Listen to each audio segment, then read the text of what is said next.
الله على سيدنا حبيبنا وشفيع قلوبنا أبي القاسم المصطفى محمد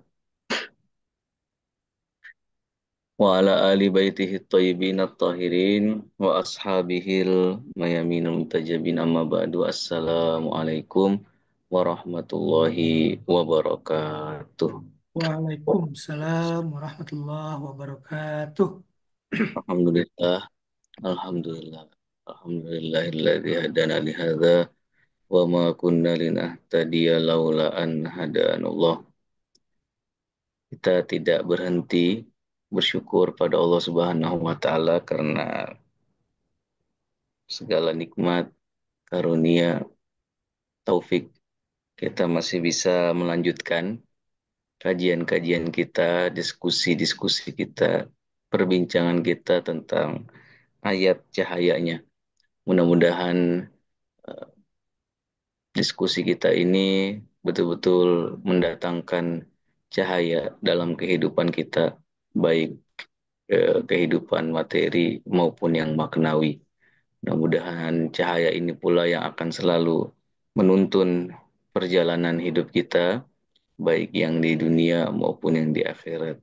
Amin. Mudah-mudahan cahaya ini pula yang mendatangkan keberkahan juga keridoan dari Allah Subhanahu wa taala. Terima kasih sebelumnya ya, Mas Kom tadi atas reviewnya yang luar biasa. Nah, kalau sudah direview berarti kita sudah bisa masuk ke materi yang baru. Di yang sebelum-sebelumnya itu kita sudah sampai pada part Allahu nurus samawati wal ard gitu. Jadi ya kurang lebihnya mungkin kita bisa secara relatif tutup dulu gitu ya file ini meskipun semua yang sudah kita bahas itu berpengaruh untuk pembahasan-pembahasan kita setelahnya. Setelah Allahu nurus samawati wal ard, ya, kita tahu ayatnya itu langsung berbunyi masalu Nuri. nurihi. Gitu ya. Apa yang dimaksud dengan masalu nurihi? Sebelumnya Allahu nurus samawati wal ard. Pernyataannya adalah pernyataan eksplisit ya. Predikatnya pun adalah predikat yang tegas gitu ya, bahwa Allah Subhanahu wa taala adalah cahaya langit dan bumi. Tapi tiba-tiba gitu ya, tiba-tiba nadanya langsung berubah nih dari yang tegas dan eksplisit kok jadi konteksnya perumpamaan ya. Kerasa nggak bedanya? Allahu nurus samawati wal ard, lalu kemudian masalu nurihi gitu ya. Sebelumnya diterangkan bahwa Allah itu adalah cahaya langit dan bumi, tapi di sini diterangkan adalah perumpamaan cahayanya Tuhan itu seperti apa. Jadi seharusnya gitu ya, dua model kata atau kalimat ini itu menimbulkan penasaran buat kita. Ini sebenarnya cahaya Tuhan itu cahaya langit dan bumi atau cahaya Tuhan itu hanyalah cahaya yang bisa diumpamakan. Jadi yang benar itu cahaya Tuhan itu cahaya yang seperti apa? Nah, melalui kalimat masalun nurihi ini mungkin gitu ya, menurut sebagian mufassir, mungkin Allah Subhanahu wa taala hendak menyadarkan kepada kita jangan sampai kita mengira telah mengetahui cahaya Tuhan sebagaimana adanya. Meskipun kalimat Allahu nurus samawati wal ard itu sama dengan kalimat, ada yang masih ingat tadi sempat di-review Nurul Anwar ya. Nurul Anwar gitu ya. Meskipun kalimat Allahu nurus samawati wal ard itu adalah hmm, sepadan dengan kalimat Nurul Anwar, tapi kadang-kadang ya pikiran kita itu ngerasa kayak oh nurus samawati wal art ya. Oh, ya udah gitu itu cahaya Tuhan itu ya kayak begitu. Enggak begitu. Gitu ya. Yang bisa kita ketahui tentang cahaya Tuhan itu hanyalah Aman. perumpamaan. Maka kalimat masalu nurihi ini kalimat yang kalimat yang penting gitu ya. Apalagi memang nurus samawati wal art di nada yang sebelumnya. Nah, sementara yang di sini itu adalah Fihi. nurihi gitu ya. Beda nggak sih? Nurus samawati wal art dengan nurihi. Kalau Bapak Ibu dan teman-teman yang ikut dalam diskursus atau diskusi kita tentang nama-nama Allah gitu ya. Itu kan kemarin kita sempat bahas tuh ada tingkatan-tingkatannya. Ya. Ada tingkatan-tingkatannya dari nama-nama yang bersifat fi'liyah gitu ya. Sampai nama-nama yang bersifat zatiyah, sampai nama-nama seperti Allah gitu ya, yang melingkupi semuanya dan nama yang lebih goib lagi dari Allah seperti Huwa gitu ya. Nah, ada lagi yang lebih goib dari Huwa seperti Hu ini, Masalu Nurihi gitu ya.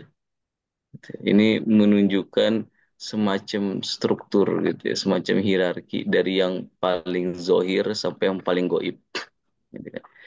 Nah, ketika kita ingin memahami sesuatu yang sangat goib gitu ya, tidak ada caranya, ya, tidak ada jalan keluarnya selain memahami itu melalui perumpamaan gitu ya. Semakin tak terbahasakan sesuatu maka semakin butuh pula kita pada pendekatan metaforik, pada pendekatan analogi gitu ya. Nah, begitupun Tuhan gitu. Jadi Tuhan itu Allah itu dalam ayat ini seperti sudah kesulitan gitu ya untuk menjelaskan betapa eh, tak terbahasakan ya cahaya Allah Subhanahu wa taala itu. Makanya kalimatnya di sini apalagi memang dinisbatkan atau disandarkan kepada hak itu, nurihi itu. Yang sebelumnya itu pembicaraannya adalah nurus samawati wal Walau. ard. Jika nurus samawati wal ard aja sebagaimana yang kita bahas kemarin itu kok kayaknya tidak bisa terperikan gitu ya, bikin lidah kita keluh gitu ya.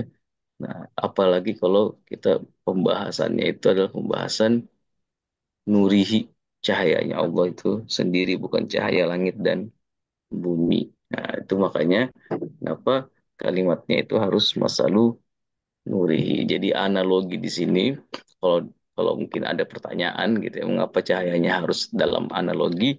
Ya karena kalau cahayanya tidak dalam analogi ya cahaya itu akan menjadi cahaya yang tidak kelihatan buat kita. Jadi lifarti nurihi, gitu. Ikhtafa kata-kata para penyair, gitu kan. Jadi cahaya itu kalau sudah terlalu terang, justru jadi apa, Bapak Ibu dan teman-teman semuanya? Jadi apa ini? Sudah terlalu terang, menyilaukan, Pak. Jadi gelap, jadi tidak kelihatan.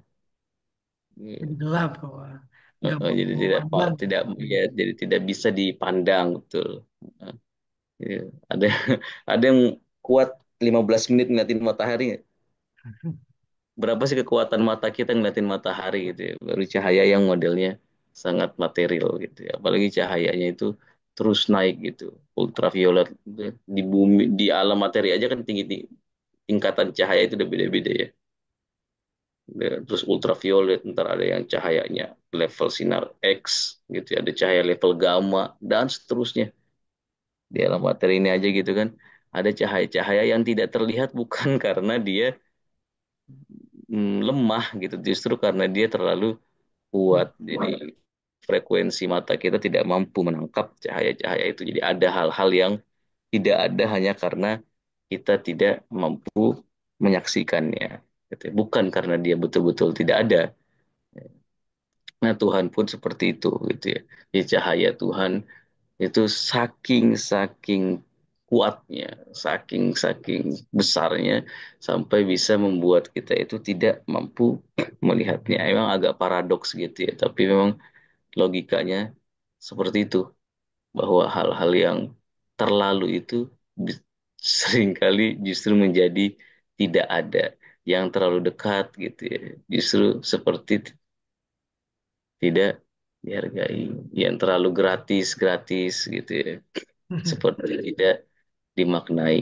Kita ini hidup di negara gitu yang kaya sekali gitu ya, ada airnya, ada pohonnya gitu ya, mau apa aja itu kayak jadi supermarket alami gitu kan, tapi kita tidak menghargai itu karena itu gratis buat kita, sementara negeri-negeri lain yang mungkin kekeringan ya akhirnya dijaga tuh alamnya, tapi kalau kita di berantas. Saya ini belum bisa move on Bapak Ibu, kemarin saya habis nobar.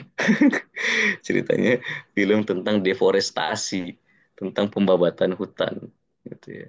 Wah, itu film menyedihkan gitu ya. Itu kan menunjukkan betapa manusia itu ketika sudah memiliki banyak hal biasanya justru malah lupa sama banyak. Itu paradoks-paradoks kayak gitu tuh bisa kita rasain dalam hidup ini.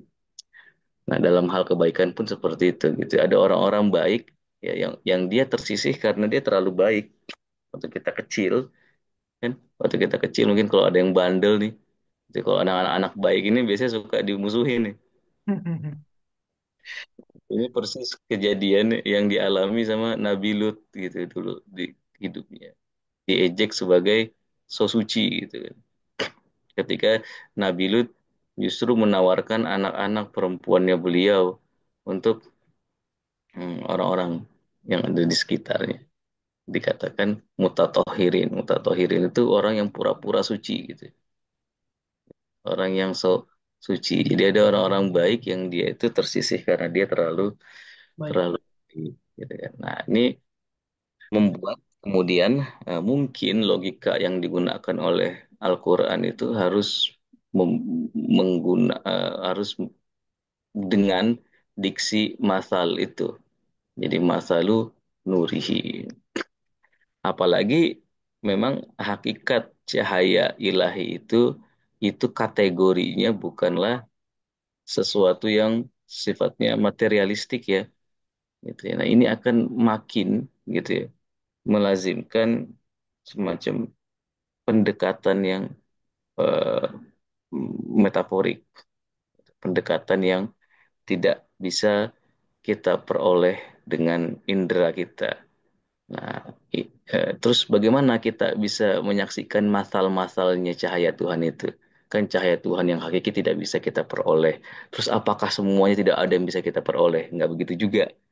Gitu ya. Kalau kata para ulama dulu itu la yudrokuluh la yutrokuluh gitu ya. Hal-hal yang tidak bisa kita cerap semuanya gitu ya. Jangan jadi fatalistik. Harus kita tinggalkan semuanya gitu ya. Kita memang tidak akan pernah bisa minum neguk satu samudra gitu ya. Satu ember aja kita nggak bisa gitu ya. Tapi apakah itu menjadi dalih bahwa kita tidak mengambil sekadarnya kita?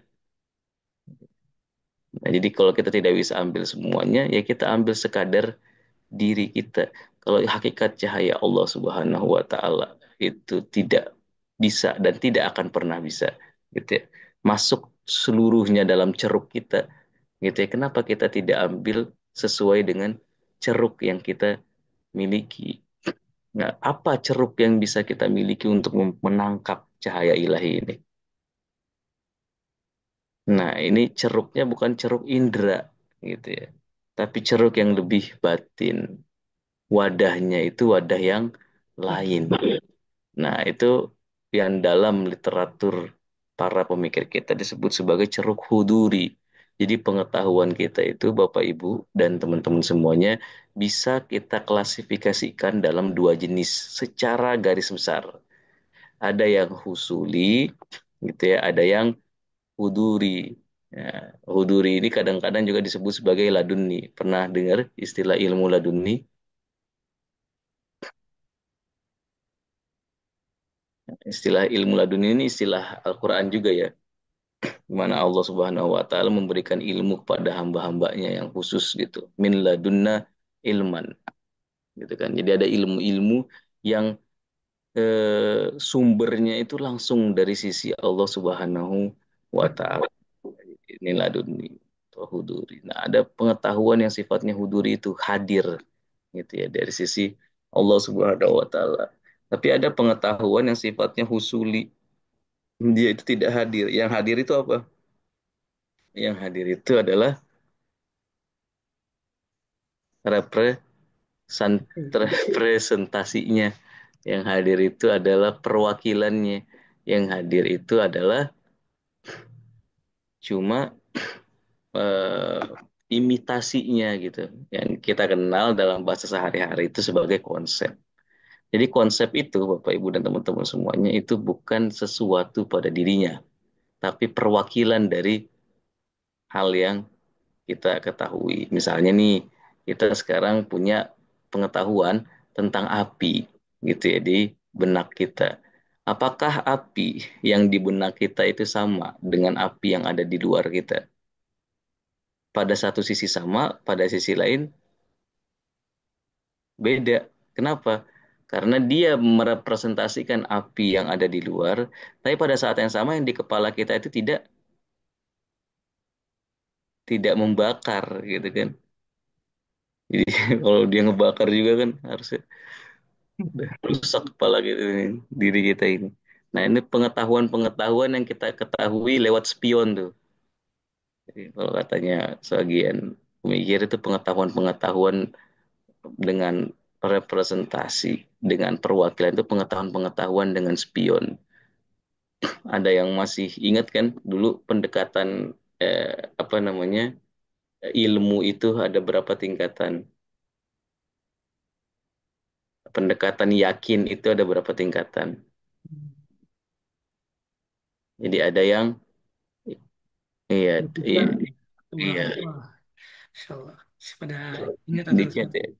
Ada di chat ya. ada kata Bu Enda ada tiga katanya, kata Bu Rahmat juga ada tiga. Hmm. Apa aja tuh? Ya. Ainul Yakin kata Bu Enda. Betul. Jadi ada ilmu yakin dulu ya.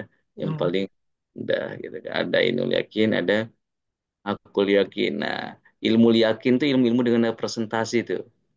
Ilmu-ilmu dengan perantara, ilmu-ilmu dengan spion gitu. Jadi kita ngelihat motor yang ada di belakang kita tuh nggak noleh gitu kan. Kita nggak ngelihat langsung. Kita pakai representasinya.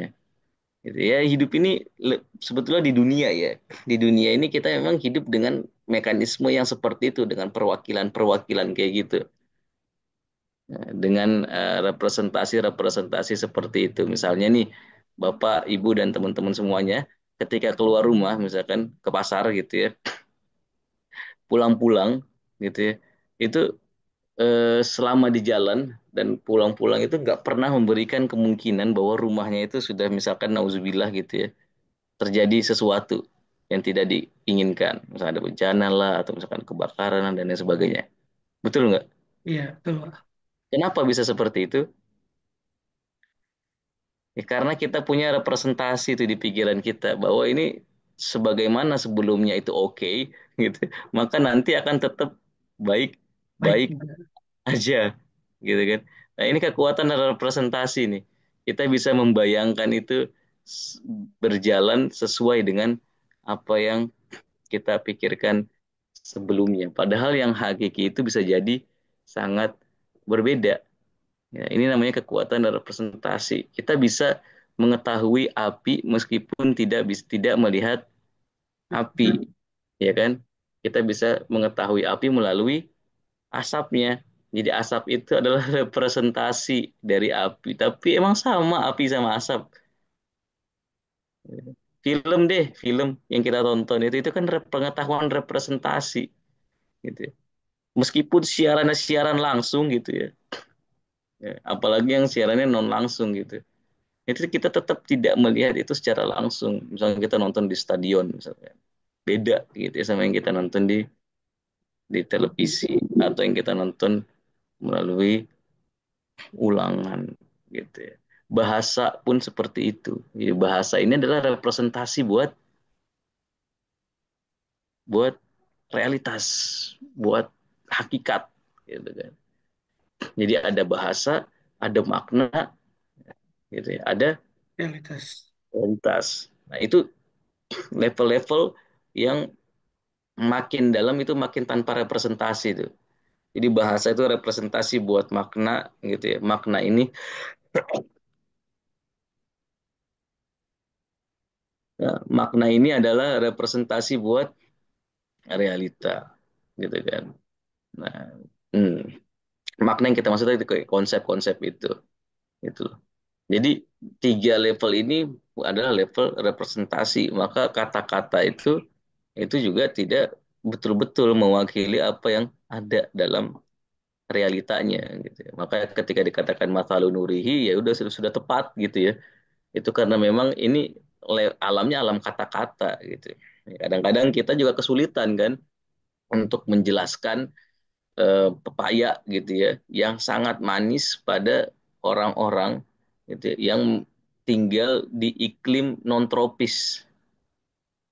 Wah susah tuh, Pak Ibu. Saya pernah punya pengalaman begitu. Nggak masuk itu. Mau kita jelasin kayak apa, ntar dia larinya ke buah tin, ntar dia larinya ke buah apa, manusia. Emang kenapa? Karena tidak ada bayangan itu, dan penjelasan linguistik kita, penjelasan kebahasaan kita itu tidak pernah benar-benar mewakili uh, realita yang ada di luar, gitu ya. Jadi uh, hakikat cahaya ilahi pun itu membutuhkan sebuah ceruk pengetahuan yang lain, yang non representatif, gitu ya. Nah, kalau kita mau lihatnya pakai yang representasi, gitu ya, pakai yang imitasi, pakai yang perwakilan-perwakilannya, gitu. Ya kita lihatnya ya pakai cahaya lampu aja, pakai cahaya langit aja. Nah, itu. Makanya kemudian muncullah diksi-diksi yang paling maksimal, gitu ya, untuk menggambarkan cahaya ilahi. Itulah kenapa muncul istilah mishkat. Itulah kenapa muncul istilah misbah. Itulah kenapa muncul istilah zujajah. Gitu kan.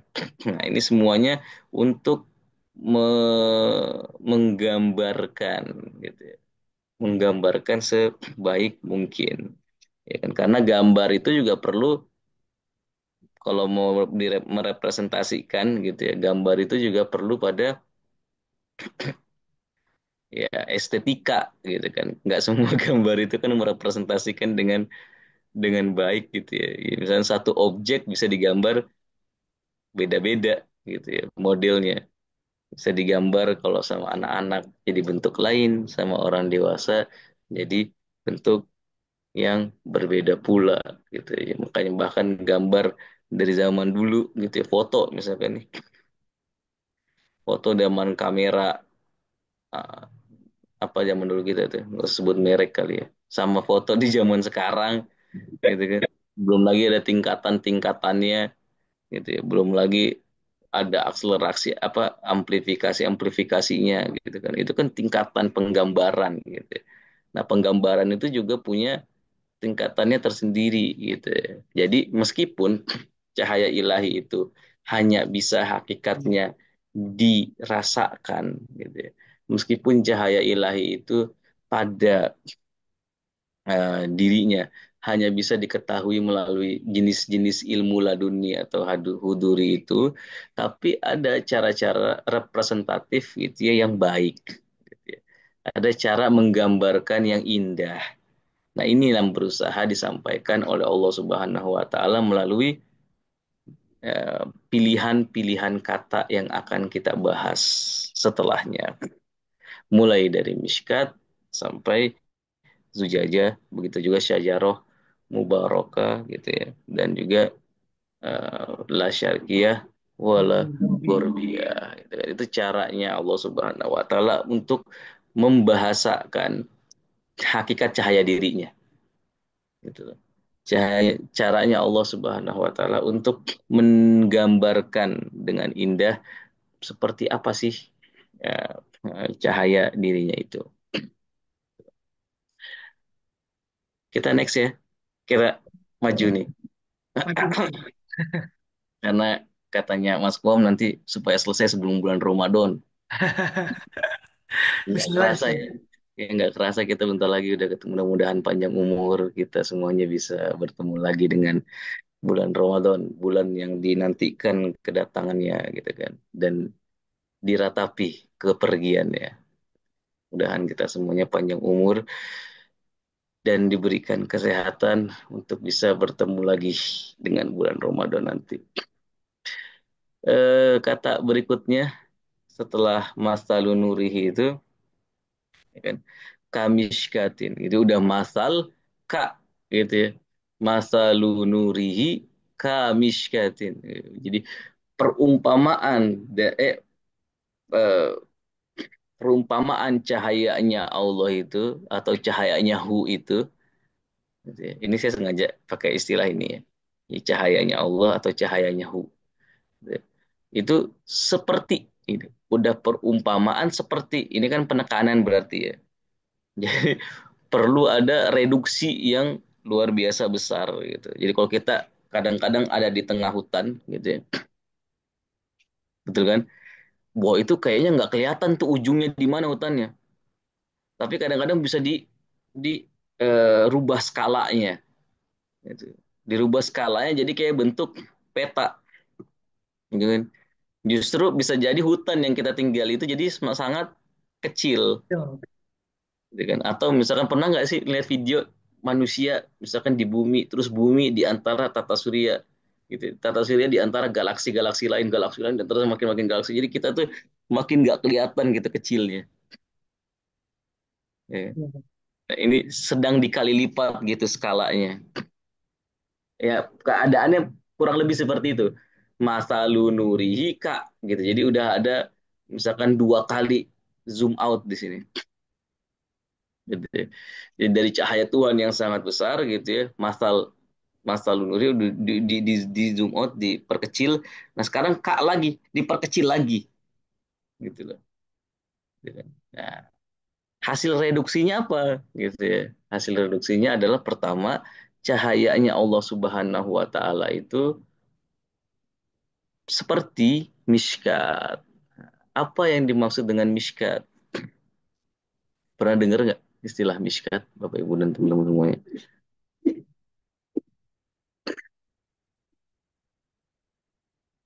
Nah, diskusi dulu mungkin dok. Kolom chat ya, Sat. Saya buka chat ya. Miskat, kira apa yang dimaksud dengan miskat? Wah, apa nih? Cahaya Allah itulah yang meliputi kosmologi tauhidiyah. Iya. Lubang yang tidak tembus kata Bu Endah nih. Miskat, lubang yang tidak tembus. Iya, iya, iya. Kalau dalam terjemahan Al-Quran kita, gitu itu di sering diartikan sebagai lubang yang tidak tembus. Lubang tidak tembus itu kayak gimana sih? Kalau kata Bu Rahma ini pembatas katanya, Pak. Ada sekat katanya. Oh, unik juga nih Sekat. sekat-sekat. Mungkin ada kemiripan kali ya. Saya saya nggak tahu ya, tapi unik gitu. Kata Unik. Bu Mira di sekat katanya. Mm-mm. Emang emang emang Ibu Mira emang emang sekat itu buat miskat gitu. Saya baru tahu sih. Mirip juga ya, miskat dengan sekat itu ya. Dari akar kata gitu. Ya, siapa tahu di tradisi-tradisi tertentu. Oh, oh nggak tahu. Kirain siapa tahu ya di tradisi-tradisi kayak Melayu. Melayu tuh serapan kata Arabnya tuh banyak banget orang Melayu itu. Nah, kadang-kadang apa itu unik gitu untuk diteliti bagaimana kemudian kata itu diserap dalam eh, penuturan Melayu kita. Wadah kata Bu Rahma dulu. Iya, Wadah katanya. iya. Tapi seringkali diterjemahkan sebagai lubang yang tidak tembus. Ini nih saya dulu itu pas baca surat saya nggak ngerti lubang yang tidak tembus itu kayak gimana. Ada lubang Ah, tapi tidak kenapa tembus. sih pakai istilah lubang yang tidak tembus ini gitu? Ini istilah apa gitu? Lubang yang tidak tembus itu, gitu kan? Nah, ya akhirnya jadi penasaran gitu kan, mencoba mencari apa sih yang dimaksud dengan lubang yang tidak tembus itu. Nah, jadi miskat itu, Bapak Ibu, ini makanya saya bawain gambarnya gitu ya. Gitu ya. Miskat ini punya apa dua akar kata menurut para pakar bahasa gitu ya. Ada yang memandang kata miskat ini berasal dari kutun atau kuwatin gitu ya. Nah, ini sebetulnya bahasa yang bukan asli Arab, tapi asal akarnya itu dari Ethiopia gitu, dari Afrika gitu kan. Dan kemudian masuk ke dalam penggunaan bahasa bahasa Arab yang berarti itu apa lubang-lubang yang tidak tembus ini atau alat yang digunakan untuk mengamankan pencahayaan gitu ya. Nah, sebagian lagi memandang bahwa dia itu bukan datang dari luar bahasanya, bukan datang dari Afrika, tapi itu berasal dari bahasa Arab sendiri yang akar katanya itu syakwah gitu ya, syakwah. Nah, kalau dia diartikan dalam bentuk yang serapan tadi dari Afrika itu, nah dia itu dipahami sebagai suatu lubang yang melengkung di dalam dinding gitu kan. Kalau di Timur Tengah itu banyak Bapak Ibu dan teman-teman semuanya. Jadi kalau ada dinding gitu ya, nah dindingnya itu dibikin lagi ruangan ke dalamnya gitu ya. Jadi kalau dinding-dinding kita ini kan polos gitu ya. Saya lagi lihat di gambar ini kayak Bu dindingnya Ibu Rahmat gitu ya. Di- Dindingnya siap ya semua ini yang ada yang muncul di foto ini kan kayak los-los aja kita orang Indonesia gitu ya. Nah kalau orang Timur Tengah itu di dekat jendelanya atau di dekat arah ke selasarnya itu dibikin lubang lagi ke dalam beberapa senti. Nah seperti gambar yang ini nih kelihatan nggak nih Ya. gambar yang kiri. Jadi ini kan sebetulnya awalnya dinding tapi dibikin ruangan tuh agak ke dalam. Nah, ruangan ini buat tempat melengkung gitu ya, bentuknya melengkung. Ini untuk melindungi cahaya kalau ditaruh di situ, gitu loh. Jadi melengkung, ruangan melengkung ini, nah ini buat cahaya. Jadi dialah kemudian yang akan memantulkan cahaya ke dalam dan biasanya dia pula yang akan memantulkan cahaya keluar gitu ya. Jadi supaya apa? Supaya kalau ditaruhnya enak gitu, bisa ke dalam dan bisa pencahayaan tuh jadi luas gitu kan. Daripada dipegang-pegang orang zaman dulu naruhnya di tempat seperti ini. Nah, gayanya itu melengkung begitu. Kalau melengkung gitu mengingatkan kita pada apa sih?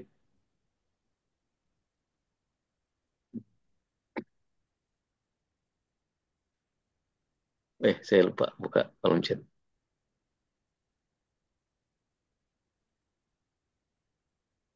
Oh, ini apa nih? Mishkat Melengkung. adalah air semacam kelambu yang transparan tapi dalam penjedaan hawa dan suasana yang berbeda. Waduh, bagus nih rimanya ini.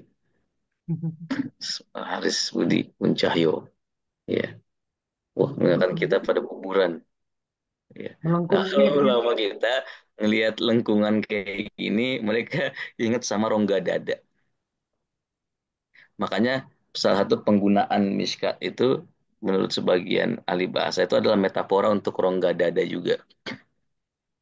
Gitu. Ini penting. Gitu ya. Kemudian bagaimana para ulama akhirnya dari ayat Tuhan yang bersifat horizontal gitu ya, lari ke ayat Tuhan yang sifatnya jadi yang eksternal ke yang internal gitu ya.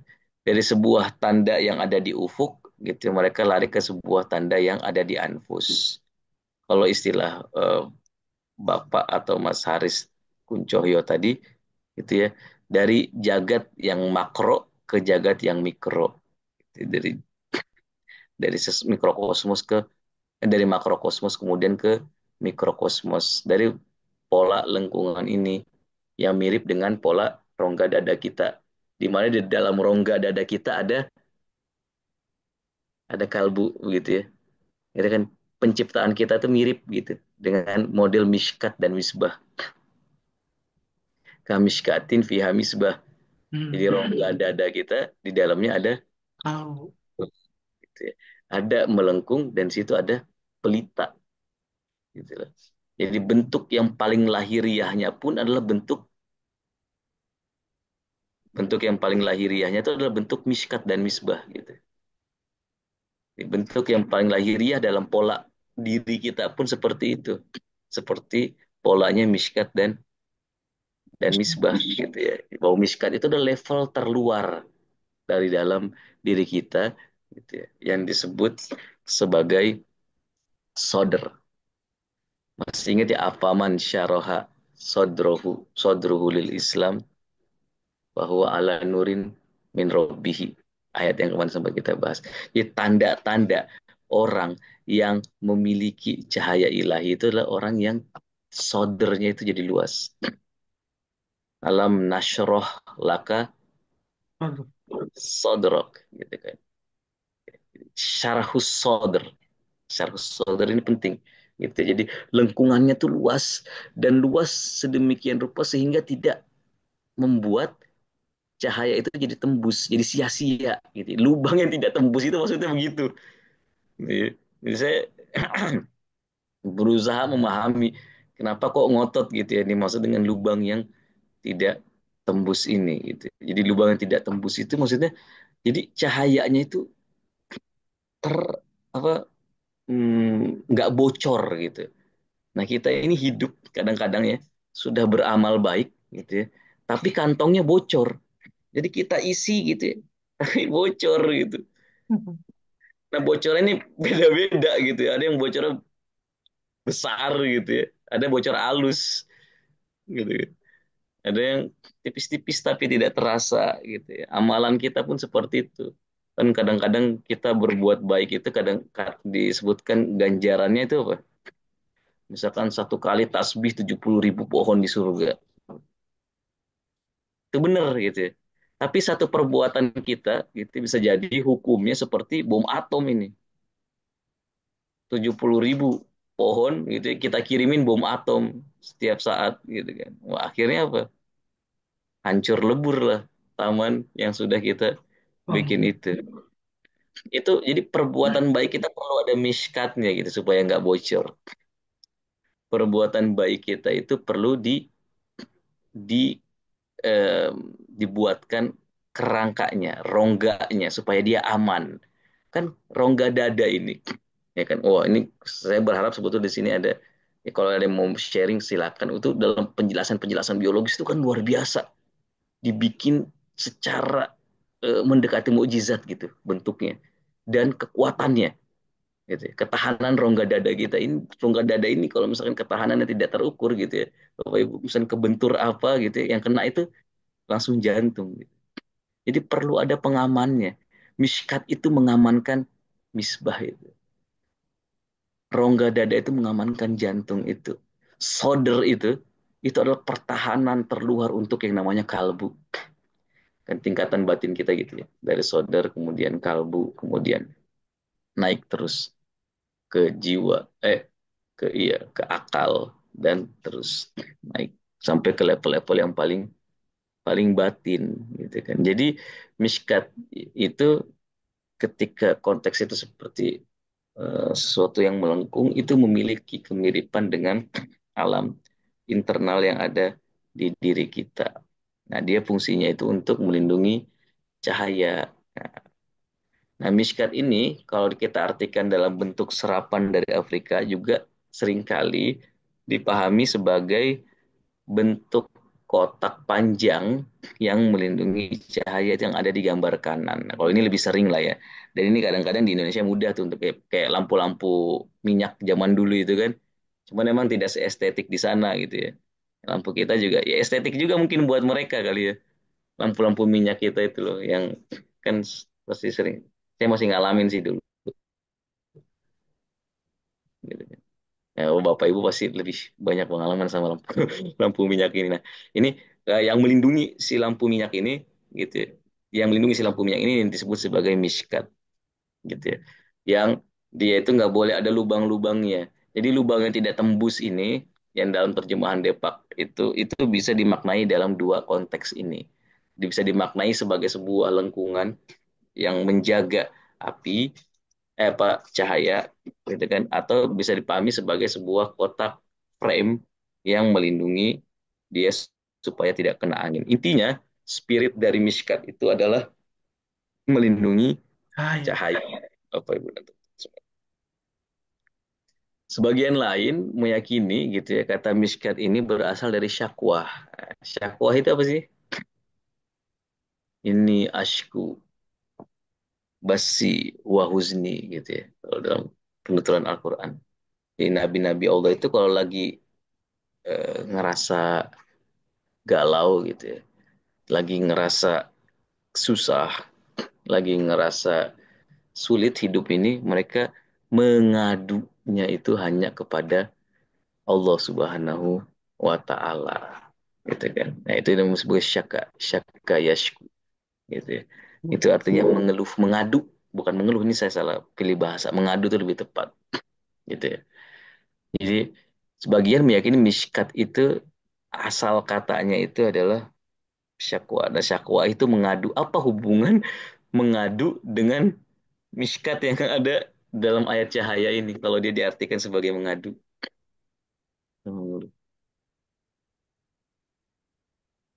Kira-kira relasi apa yang dimiliki antara kita gitu ya berusaha untuk mengadu pada Allah Subhanahu wa taala dengan kata miskat yang ada di ayat cahaya ini.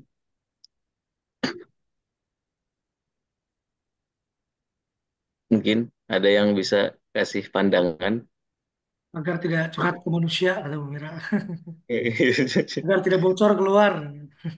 Eh, iya. Ada lagi? Ya, coba ini agar tidak bocor. Ya.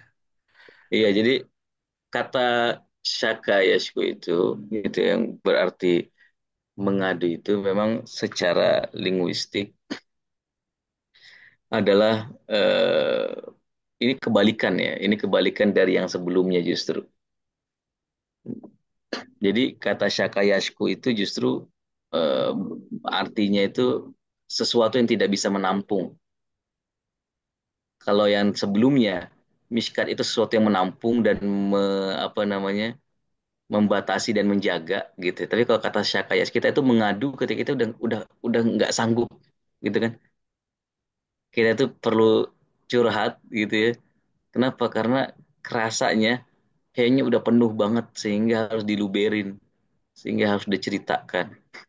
Nah, ketika miskat itu gitu ya memiliki akar kata yang sama dengan kata syakayashku. Artinya apa?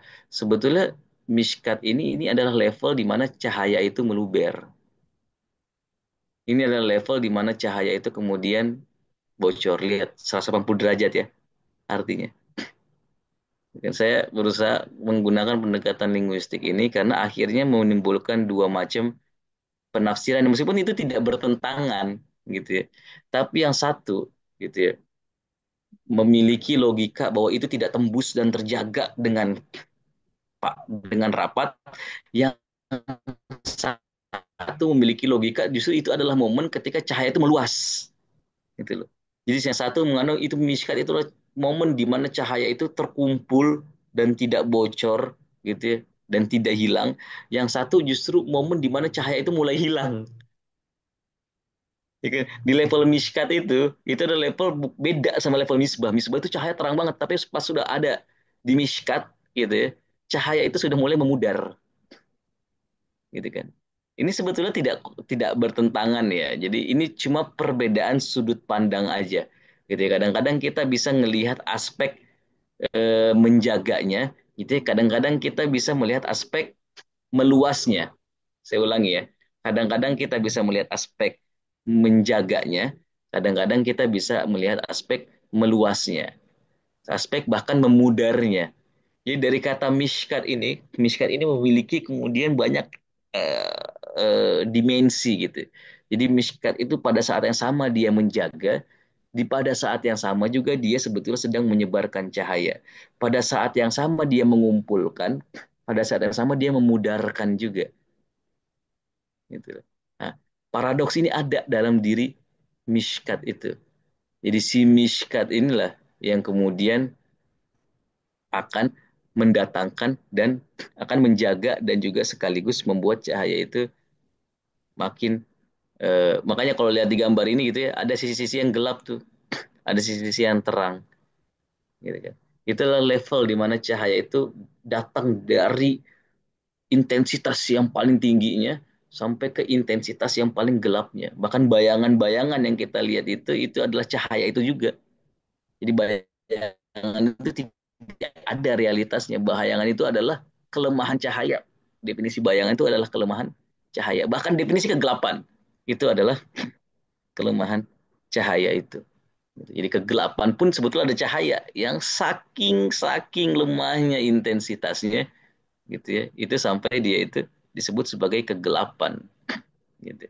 Nah, cahaya terluar itu adalah miskat gitu. Cahaya terluar itu adalah miskat. Selain miskat gitu ya, itu udah kegelapan gitu. Meskipun kegelapan itu juga cahaya, cuman dia nggak layak disebut sebagai sebagai cahaya karena saking gelapnya. Jadi level cahaya kita itu minimal harus ada di level miskat ini Bapak Ibu dan teman-teman semuanya. Untuk makna yang terakhir ya. Jadi makna yang terakhir tuh sedang berbicara tentang level-level cahaya. Nah, kalau yang makna yang pertama sedang berbicara tentang bagaimana cahaya itu harus ditampung semaksimal mungkin supaya tidak bocor. Nah, ketika konteksnya level-level cahaya, nah spirit yang bisa kita tarik dari kata miskat ialah ya kita itu harus memiliki intensitas cahaya yang minimal ada di level miskat ini. Jadi kita harus jadi bahkan perjuangan awal kita gitu ya. Perjuangan awal kita itu adalah perjuangan di level miskat. Jangan kita kemudian berangan-angan memiliki level misbah, apalagi level zujajah, apalagi level zait, apalagi zaitnya yang dari sajarah mubarakah, apalagi yang sajarah mubarakahnya la syarqiyah wala gharbiyah, kalau kita tidak berhasil memenangi cahaya di level miskat. Itulah kenapa para ulama kemudian ada yang berpandangan bahwa miskat itu adalah panca indera kita. Gitu. Jadi kalau cahaya itu gitu ya, menyemburat dari level yang paling batin dalam diri kita, pelan-pelan sampai dia keluar ke dalam panca indera. Panca indera ini adalah cahaya terakhir kita. Ini adalah medan terluar kita. Dan kita perlu berhasil mengalahkan panca indera kita ini. Kita perlu berhasil mengalahkan penglihatan kita. Mengalahkan itu mungkin nggak tepat, mengontrol ya. Gitu. Kita harus berhasil mengontrol cahaya lemah yang ada di penglihatan kita. Ini cahaya lemah loh ya. Kita harus berhasil mengontrol cahaya lemah yang ada di pendengaran kita. Kita harus berhasil mengontrol cahaya lemah yang ada di apa nih? Apa namanya? Tangan, Apa? Komedi Islam aja jadi mendengar kan melihat, mendengar, merasa gitu ya, meraba, mencium dan meraba gitu ya. Nah, yang kita raba gitu ya, yang kita cium, yang kita rasa gitu ya. Yang kita lihat dan yang kita dengar gitu ya. Ini semua ini cahaya ini. Gitu. Nah, tapi kita mesti kontrol cahaya ini. Jangan sampai dia justru jadi kegelapan semuanya ini. Jadi orang-orang yang buta itu dalam istilah Al-Quran justru bukanlah orang-orang yang hilang matanya gitu kan. Ya, tapi hilang cahayanya. Jadi cahaya apa merabanya itu hilang. Jadi dirinya itu panca inderanya itu sudah tidak memiliki sinar apapun gitu kan. Kira semua tubuhnya itu berlumuran gitu ya. Kalau istilah syair-syair itu berlumuran dengan kegelapan. Nah, ini jadi sekali lagi kata miskat ini bisa memiliki dua sisi yang tidak bertentangan sebetulnya ya. Tapi penting untuk kita ketahui karena ini menggambarkan dua macam paradigma untuk melihat apa namanya untuk menafsirkan apa yang dimaksud dengan miskat. Jadi dari satu pendekatan linguistik kita sampai pada kesimpulan yang lain, dengan pendekatan linguistik yang lain kita juga bisa sampai pada kesimpulan yang berbeda. Cukup kali ya buat miskat. Kita lanjut ke yang kedua. Ya. Kamishkatin fiha. Di dalam miskat fiha gitu ya. Fiha itu ada di dalamnya. Nyanya kembali kepada miskat. Nah, di dalamnya miskat itu ada apa? Ada apa Bapak Ibu dan teman-teman semuanya? misbah. Deng deng deng ya ada misbah. Gitu ya. Jadi kamishkatin fiha misbah. Kok saya nggak bisa ini ya? Wah, ini jangan ini deh. Misbah itu apa? Misbah itu apa kan? Saya lihat di kolom chat udah banyak nih. Saya nggak ada lihat nih.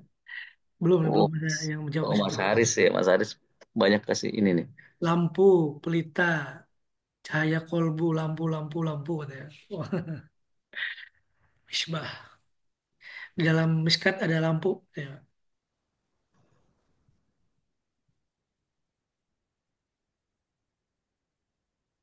Satu, satu, satu, ya, muskil. Ini saya lagi baca chat nih ya. Ternyata udah banyak chat nih. Hmm. Wah, ini luar biasa semua nih chat-chatnya. Iya. Jadi lampu, lampu, lampu ya. Kalau terjemahan Depak itu pelita ya. Nah, cuma apa sih akar katanya misbah itu? Coba kita berusaha kembali lagi ke akar kata. Misbah ini akar katanya apa? Tadi udah sebutkan tadi. Tubuh. Ya. So, So, so, bahak. ba, dan ha. Nah, so, ba, dan ha. Gitu ya. Ini kayak merek ini ya, Sabaha ini. Kalau saya baca Sabaha kayak merek apa ayam itu Sabah. Sabana, Pak. Sabana. Beda, beda ya. Hmm. Nah, ya, so, ba, dan ha. Nah, misbah itu akar katanya adalah so, ba, dan ha. Kita sering dengar dalam akulturasi bahasa kita sebagai subuh gitu ya. Yang berasal dari sobah, yang berarti subuh itu adalah menampakkan kegelapan. Maka momen-momen ketika pagi hari disebut subuh gitu ya, karena dia menampakkan kegelapannya malam hari gitu ya. Jadi menampakkan, tapi akar kata sobaha itu artinya adalah menampakkan kegelapan. Nah, makanya menampakkan pun ada level-levelnya gitu ya. Kemudian ada fajar gitu ya. Fajar itu seperti fajar itu ada yang masih ingat nggak di pembahasan surat Asy-Syams? Fajar itu artinya apa? Fajar itu artinya apa?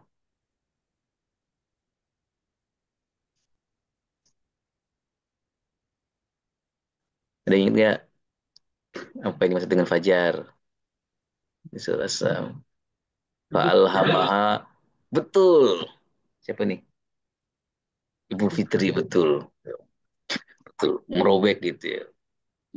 Meledakkan gitu ya. Makanya sumber atau seperti merah gitu kan di langit gitu. Fa'alhamaha fujuroha wa taqwaha gitu ya. Nah, fujur itu yang dimaksud pun gitu ya. Kenapa amal buruk gitu ya? Atau sebetulnya bukan amal buruk dalam terminologi asyams kita gitu kan. Jadi itu apa? Ada dimensi dalam diri kita tuh yang ingin merobek banyak hal gitu, yang ingin meledak, yang meledak-ledak, yang bergelora gitu kan. Yang yang susah untuk diatur. Nah, itu namanya fujur tuh, fajar. Nah, fajar itu kayak gitu. Jadi ada level subuh itu yang modelnya kayak ledakan gitu ya. Ya. Jadi dia menampakkan kegelapan secara bergelora gitu kan. Itu namanya fajar. Tapi sobaha itu akar katanya itu adalah menampakkan kegelapan dan dia bisa bermacam-macam polanya. Bukan hanya pagi hari maknanya. Misalnya dalam surat As-Saffat ayat 177 Allah Subhanahu wa taala eh, berfirman faida nazala bisa hatihim fasa'a sobahul munzarin. Nah, ini sobah yang dimaksud di sini nih subuh yang kita pahami ya. Jadi ketika azab itu tiba gitu kan, maka subuhnya menjadi subuh yang buruk. Ini subuh ini penting ya, makanya di hadis-hadis kita itu sangat ditekankan subuh-subuh itu kalau bisa melek gitu. Jangan sampai ada yang kelewatan kalau dalam pendekatan yang lebih esoterik gitu ya. Momen subuh dan momen maghrib itu kan maka ada asar gitu ya, ada subuh gitu kan. Momen subuh dan momen maghrib itu momen-momen yang secara esoterik itu momen ketika alam ini alam materi itu dekat sama alam non materi gitu ya. Nah, ini nuansa gerbang-gerbang terbuka gitu. Waduh, udah makin banyak khayalannya ini nanti, gitu kan. Tapi secara apa namanya tatanan alam gitu ya, ya, itu ada unsur yang agak mistiknya gitu. Ada unsur yang agak esoteriknya itu di waktu-waktu subuh dan waktu-waktu maghrib. Itu perpindahan eh, perpindahan apa perpindahan nuansa gitu kan. Nah, itu disarankan kita terjaga gitu ya. Jadi bukan cuma sekedar melek gitu, tapi terjaga. Ada orang melek tapi bengong gitu, nggak ada kesadarannya gitu kan. Nah, kayak subuh-subuh itu ya macam-macam orang disuruh dia spiritnya supaya itu suruh wirid lah, suruh apalah, suruh ini. Itu sebetulnya spiritnya supaya kita terjaga gitu. Kenapa? Karena ada subuh-subuh yang sa'a istilah Al-Qur'an ini. Ada subuh-subuh yang buruk gitu. Fasa'a sobahul munzarin gitu. Subuh-subuh yang mendatangkan sahat. Sahat itu adalah apa ya? Murkaannya Tuhan gitu kan. Nah, ini menggunakan kata subuh nih, kata pagi pagi hari gitu ya. Nah, begitu juga misalkan di ayat Hud surat Hud ayat 81 Allah Subhanahu wa taala bercerita tentang Nabi Lut gitu ya. Qaulu ya Lut inna rasulu rabbik. Ini malaikat-malaikat ya ketika datang menghampiri. Ini malaikat-malaikat yang mau diserang nih sama sama masyarakatnya Nabi Lut karena terlalu apa memiliki pancaran beauty yang luar biasa gitu ya. Itu terlalu indah buat mereka. Akhirnya mereka pengen ngejar ini padahal tampil dalam bentuk laki-laki misalkan, gitu ya. Nah, mereka bilang, nah, tapi eh, itu tamunya Nabi Lut, gitu ya. Mereka dikasih lah sama Nabi anak-anak perempuannya. Mereka bilang saya nggak mau anak kamu tahu apa yang kami inginkan gitu bahasanya. Kami nggak mau anak-anak kamu. Yang kami mau tuh tamu kamu. Kata Nabi Lut, dia itu tamu saya gitu. Kamu nggak harus menjaga kehormatan tamu saya gitu kan. Nah, di sini akhirnya percakapannya terus-terus terjadi sampai malaikat itu yang turun kepada Nabi Lut itu bilang bahwa inna rasulu robik bahwa kami itu adalah rasul-rasul utusan-utusan Tuhanmu la yasilu ilaika. Tenang aja mereka tidak akan bisa mengganggumu. Lah ya, tidak akan bisa sampai kepadamu itu maksudnya tidak akan bisa mengganggumu. Fa asri bi ahlik. Maka bersegeralah bersama keluargamu. Maksudnya suruh lari gitu ya. Suruh pergi. Suruh tinggalin kota itu. Bikit minal lail. Kota itu apa, bagian sepenggalan gitu ya. Di penggalan malam gitu ya. Di sepenggalan malam pergilah kamu bersama keluargamu dari kota itu. Kenapa? Karena akan turun azab kan. Walayal tafid minkum ahadun ilam ra'atak. Insya Allah keluarga-keluargamu itu tidak akan ada yang berpaling darimu kecuali imro'ataka, kecuali istrimu gitu ya. Jadi semua keluarganya Nabi Lut itu akan dikasih kabar sama sama malaikat itu bahwa semua istri-istrinya Nabi Lut, semua keluarganya Nabi Lut itu akan membersamai beliau kecuali istrinya. Nah, di sini nih, innahu musibuha ma asobahum. Sungguhnya istrimu itu akan tertimpa sesuatu yang menimpanya. Nggak dijelasin gitu apa gitu ya. Nah, ini ada balagohnya sebetulnya. Inna mau idahumul subuh. Jadi kata subuh di sini. Gitu ya. Jadi azab itu turun. Ada apa sih dengan subuh ini? Gitu ya. Janjinya mereka itu akan turun di subuh. Alaisa as-subuhu bikorib. Jadi subuh itu momen momen yang apa kontradiktif gitu ya. Di satu sisi itu adalah mau'id azab buat kaumnya Nabi Lut itu subuh. Di sisi lain as-subuhu biqoribin ini adalah apa subuh dalam versi yang lain gitu. Subuh dalam versi keselamatan. Jadi ada subuh dalam versi kehancuran, ada subuh dalam versi keselamatan. Inna mau idahu musub itu untuk kaumnya Nabi Lut.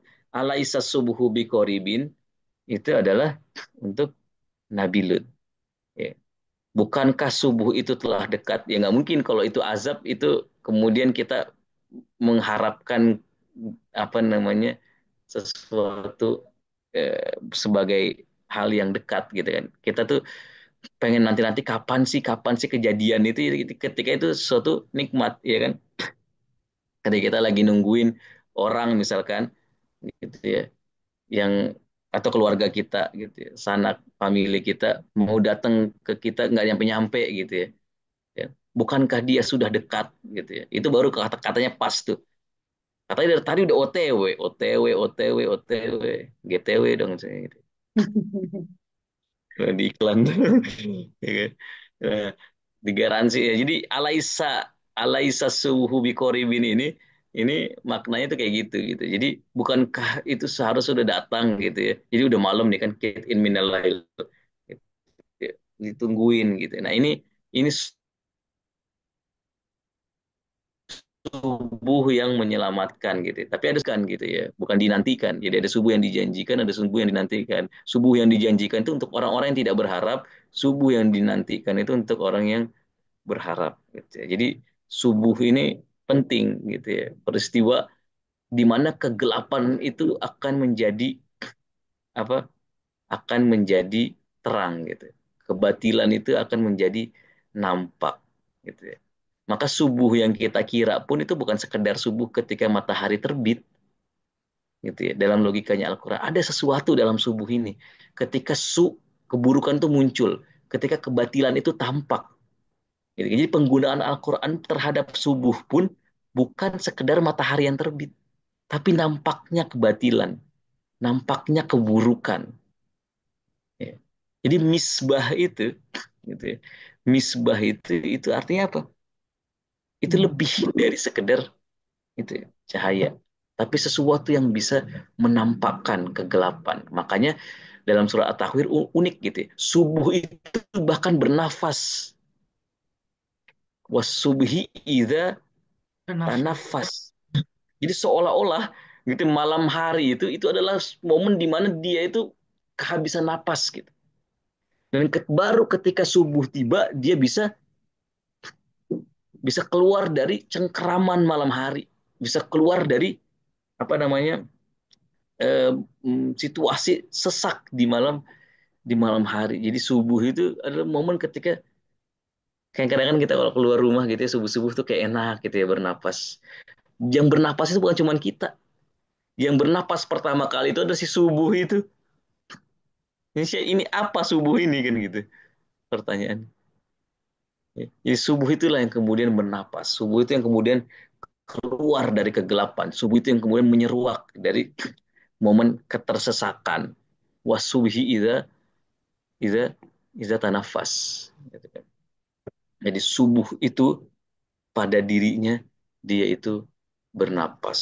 Dari akar kata ini kita bisa paham gitu kan bahwa kata sobaha ini bukan cuma sekedar matahari yang terbit gitu ya, tapi ada pernafasan di situ. Ada hirupan baru di situ. Ada kebaruan di situ. Dan dialah yang kemudian membuat kehidupan di situ. Ya kan hidup itu kan dalam terminologi biologis itu kan sangat bergantung dengan nafas ya. Saking pentingnya nafas ini sampai kita tidak sadari nafas itu. Ya kita bernapas ini ya saking otomatisnya gitu kan. Sampai kita tidak pernah.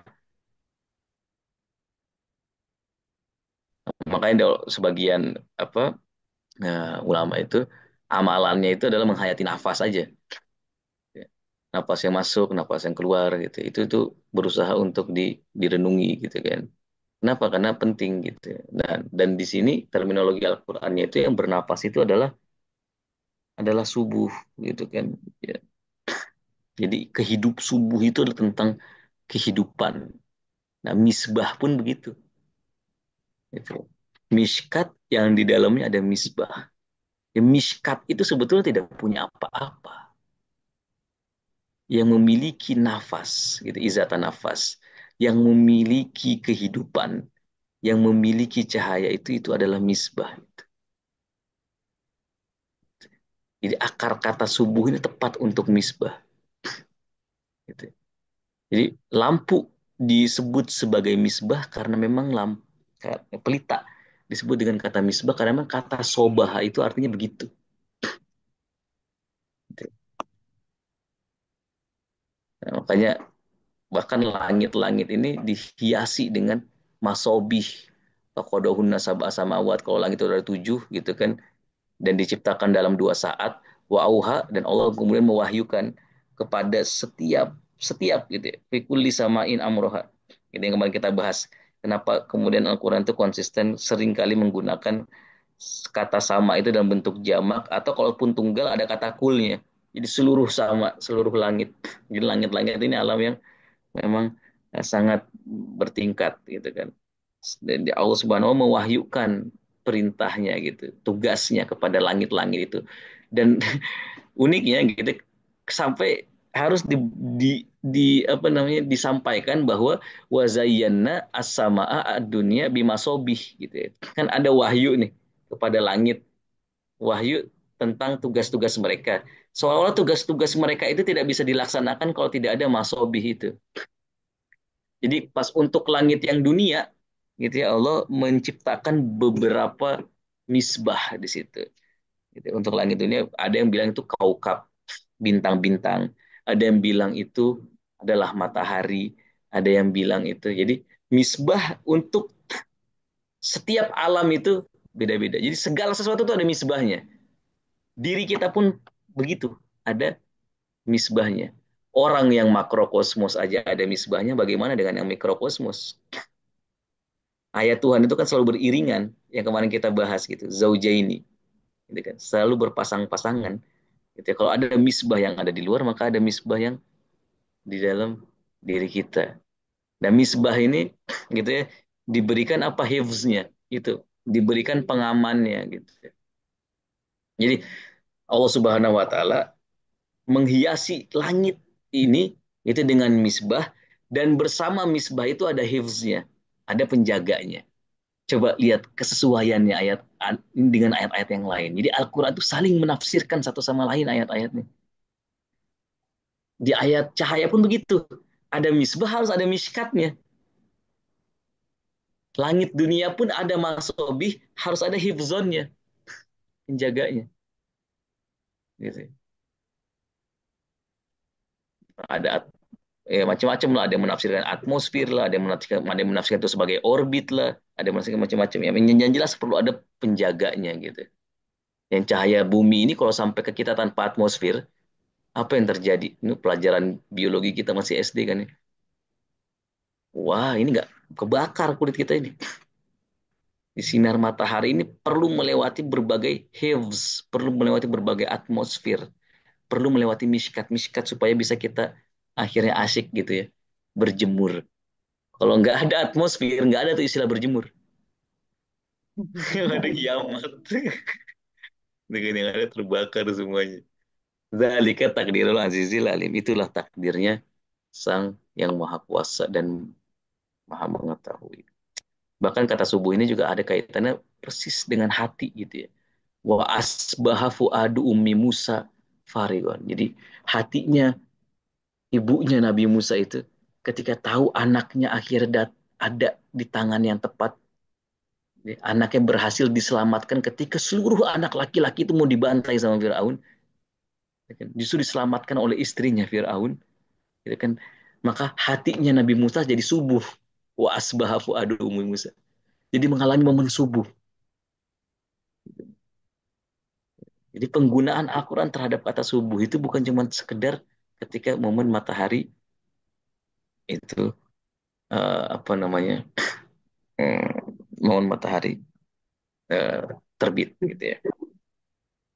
Begitu juga di ayat yang berikutnya, bahkan sekadar proses menjadi itu, gitu ya, sekadar proses menjadi, gitu ya, berubah, itu juga digunakan dengan kata asbaha.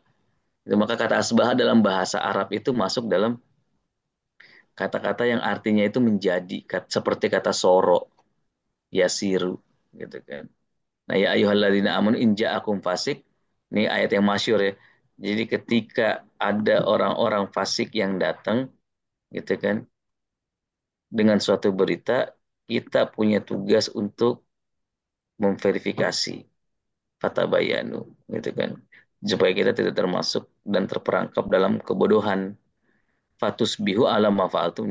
Akhirnya kita kemudian mengalami penyesalan. Nah, mengalami di sini diarti sebagai fatus bihu, kita menjadi menyesal.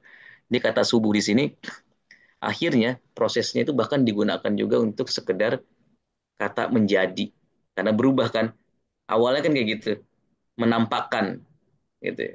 Sesuatu yang menampakkan, akhirnya penyesalan kita itu akhirnya menjadi tampak.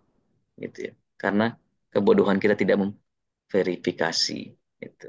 Nah, inilah sebetulnya kenapa kemudian Al-Qur'an menggunakan kata misbah untuk apa namanya? Makna pelita gitu ya. Jadi lampu itu disebut sebagai misbah karena memang akar kata misbah itu adalah menampakkan kegelapan. Di semua ayat yang kita semua ya, di semua ayat yang kita bahas tadi ada unsur nampaknya kegelapan. Bahkan di ayat terakhir ketika kita menyesal, penyesalan itu jadi nampak. Buat istrinya, ibunya Nabi Musa, kita ketenangan dia kemudian menjadi nampak. Gitu kan. Buat alam semesta, gitu ya, kemudian segala sesuatunya menjadi tampak teratur.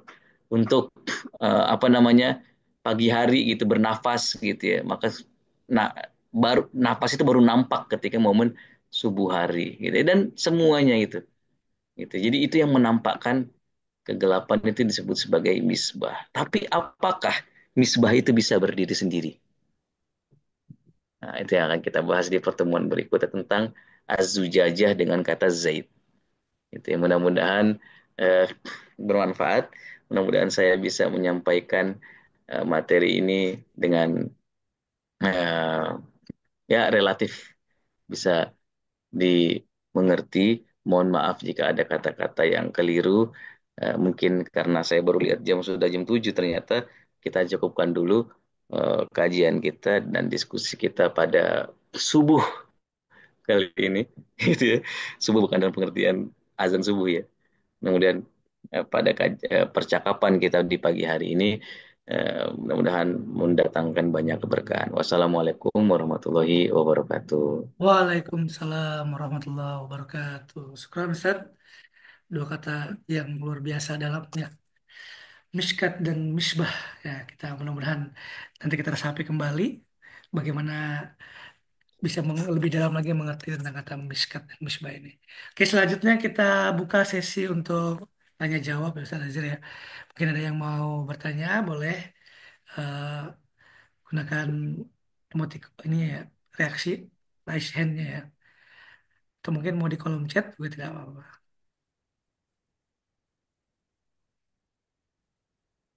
Ini dari Bumu ya. Ada lagi mungkin yang lain selain Bumu yang mau bertanya? Boleh. Kita mohon izin di oh, ada Bu Rahmat cerita juga. Oke, mohon izin untuk di unmute ya dari Bumu dulu. Assalamualaikum Bu. Waalaikumsalam warahmatullahi wabarakatuh. Ibu, punten Ya. Ibu. Padahal Bumu dipersilakan. Ya, terima kasih. Jazakumullah khair. Kesempatannya izin bertanya Ustaz. Tadi disebutkan bahwa misbah untuk setiap alam itu berbeda-beda. Yang kemarin jadi pertanyaan saya, materi kemarin itu cahaya. Saya termasuk orang yang dulu belajarnya itu tekstual ya Ustaz ya. Kemudian saya bertanya-tanya, bisakah yang dikatakan cahaya yang materi kemarin itu adalah syariat Islam atau dinul Islam itu sendiri atau Al-Quran atau hadis atau value-value yang diajarkan oleh Rasulullah. Kemudian yang kedua, misbah untuk setiap alam itu berbeda-beda. Tadi juga di kolom chat ada yang tanya tuh, misbah untuk diri kita tuh kemudian misbah yang mana? Terima kasih. Jazakumullah khair. Ya betul tadi juga di kolom chat ada yang bertanya misbah dalam diri ini apa sebetulnya? Oke dari Bu Rahmat saya izin untuk unmute. Bu Rahmat, Assalamualaikum.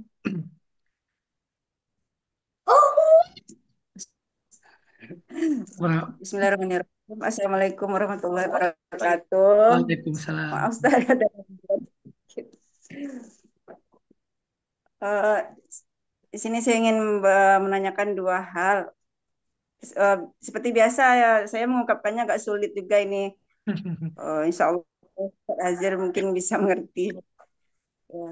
Kalau dalam pemikiran saya ini masalah cahaya ini, kalau kita membayangkan gitu, eh, cahayanya itu gimana ya menyampaikannya, cahayanya itu bukan seperti cahaya yang tampak di mata zahir kita gitu. Eh, Cahayanya itu mungkin itu suatu apa nama itu sangat sulit sekali saya mengungkapkannya. Cuman ya yang garis bawahnya itu aja cahayanya bukan seperti cahaya yang kita tatap dengan mata gitu. Betul, Mungkin betul. Ustaz Azim bisa menerangkannya gitu. Kemudian yang kedua pertanyaan saya apakah masalah sobaha tadi itu nampaknya kegelapan tadi itu seperti contoh dalam kehidupan saya kan dulu saya sendiri pribadi itu saya suka dengan musik, suka dengan film gitu kan. Namun sekarang saya menyadari kalau musik dan film itu ternyata nggak bisa menyatu dengan Al-Quran. Ketika saya tinggalkan, benar-benar saya tinggalkan tak berminat sekali dengan musik sampai kami nggak punya TV di rumah ini. Benar-benar kami tinggalkan, barulah hati ini eh, ada rasa dengan Al-Quran gitu, ada keinginan untuk mendalami Al-Quran, untuk ngaji lagi gitu. Apakah itu termasuk sebuah hal tadi itu nampak kegelapan dari hal-hal yang pernah kita lakukan sebelumnya seperti musik, nonton film sinetron itu. Mungkin itu Ustaz. Assalamualaikum warahmatullahi wabarakatuh. Waalaikumsalam warahmatullahi wabarakatuh. Bu Mu, mungkin ada yang mau ditambahkan lagi? Ada resen kembali?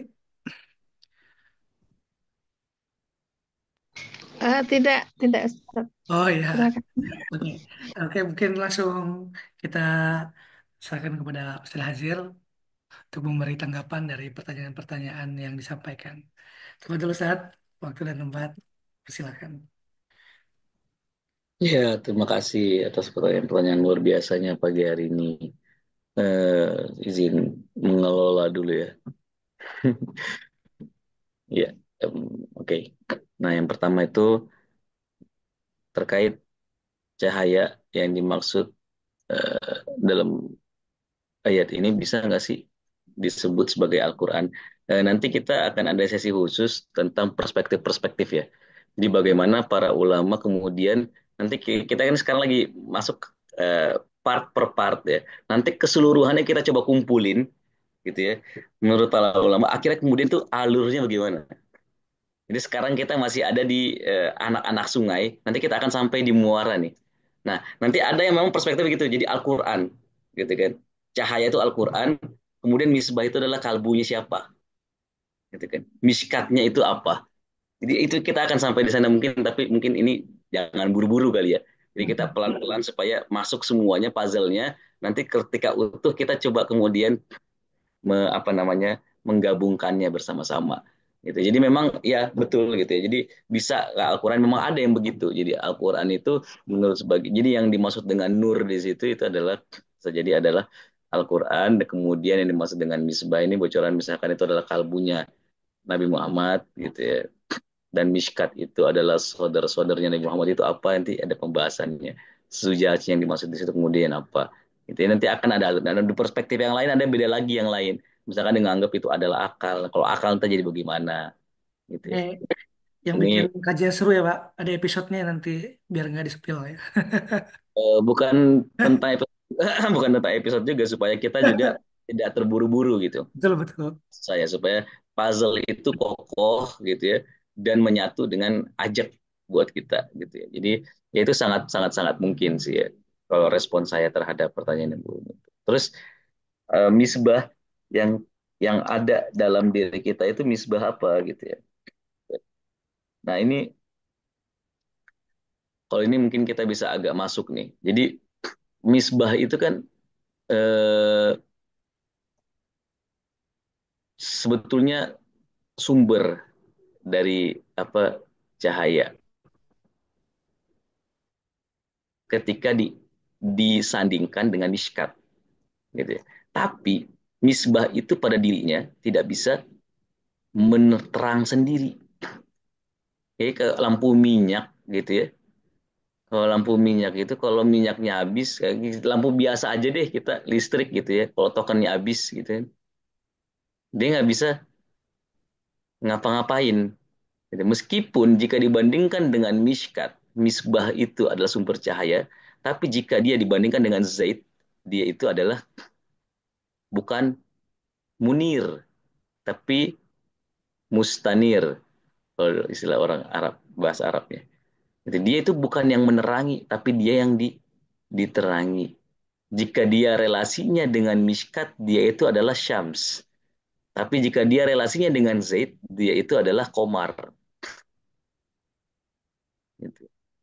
Jadi dalam relasi dia dengan miskat, dia adalah matahari, tapi dalam relasinya dia dengan Zaid, gitu ya, ya sama ta ya, yang akan kita bahas juga nanti, itu dia itu adalah seperti bulan yang cuma memantulkan.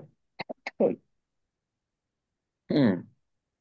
Jadi kata misbah itu sebetulnya juga memiliki kandungan makna adalah cahaya yang terpantul, bukan cahaya yang terang pada dirinya sendiri. Nah, dalam diri kita gitu ya, yang terpantul itu disebut sebagai kolbu. Jadi makom kalbu gitu ya. Makom kalbu itu adalah makom di mana kita mendapatkan cahaya dari makom makom akal. Makanya tadi saya bilang ya, ini akan agak ini puzzle-nya ini mungkin akan utuh nanti di akhir gitu ya. Makanya kenapa ada yang menganggap bahwa yang dimaksud dengan nur itu atau minimal zait di situ itu adalah akal. Nah, akal inilah yang kemudian memberikan supply kepada kalbu. Gitu ya. Nah, kalbu inilah kemudian menjadi misbah untuk panca indera kita, untuk badan kita. Jadi badan ini nggak bisa bergerak nih kalau nggak ada kalbunya. Gitu ya. Misalnya kalau kayak tadi ada yang bahas tentang mobil gitu ya. Mobil ini juga kayak gitu, nggak bisa jalan kalau misalkan malam hari ya. Kalau misalnya tidak ada lampunya.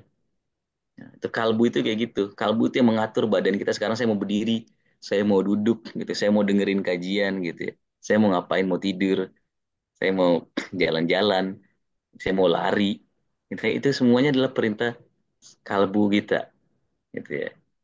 Nah, inilah yang kemudian disebut sebagai misbah dalam diri kita. Gitu. Itulah kalbu itu dalam terminologi nafs kita gitu. Nanti ada akal, itu yang menyuplai gitu kan. Nah, jadi sekali lagi misbah itu dalam diri kita jika dikaitkan dengan miskat, misbah itu adalah sumber cahaya, tapi jika dikaitkan dengan zait, dia itu artinya adalah sesuatu yang dicahayai justru. Dan tipikal tengah kayak gini itu adalah tipikalnya kalbu. Tipikal menengah yang menjadi perantara. Yang jika kalbu itu jika dibandingkan dengan tabiat, dia adalah tuan, gitu. Tapi jika dia dibandingkan dengan akal, dia itu adalah hamba. Gitu loh. Manusia Rasulullah gitu ya, jika dibandingkan dengan kita itu adalah sayyidul awwalin wal akhirin, bahkan sayyidul jika dibandingkan dengan para nabi loh, bukan kita doang, kita adalah sayyidul mursalin gitu kan. Tapi jika dibandingkan dengan Allah Subhanahu wa taala, dia adalah hambanya hamba, gitu. Yang paling hamba. Asyhadu anna Muhammadan abduhu wa rasuluhu. Nabi Muhammad itu lebih bangga untuk disebut sebagai abd ketimbang rasul. Abdu itu baru rasul. Kan gitu. Artinya apa? Artinya Nabi Muhammad itu adalah misbah dulu. Gitu. Ketimbang menjadi zaid. Meskipun Nabi Muhammad kemudian bisa jadi zaid buat misbah-misbah yang lain. Ini makin mungkin mudah-mudahan nanti pelan-pelan puzzle-nya makin terkumpul ya. Jadi itu mungkin yang bisa saya respon terkait pertanyaan yang lain. Nah, terkait cahaya gitu ya. Cahaya itu apa? Ya, kita kan ini cahaya ini bukan yang kita lihat dengan mata. Ya, bahkan yang kita lihat dengan mata pun bukan cahaya gitu kan. Jadi cahaya kita ini bisa melihat dengan mata, bukan jadi mata itu bukan melihat cahaya, mata itu melihat dengan cahaya gitu. Kita ini nggak pernah melihat cahaya yang kita bahkan ketika kita ngeliat lampu yang kita lihat itu bukan cahaya. Aduh, saya jadi ngeliat lampu tadi barusan jadi langsung jadi burem mata saya.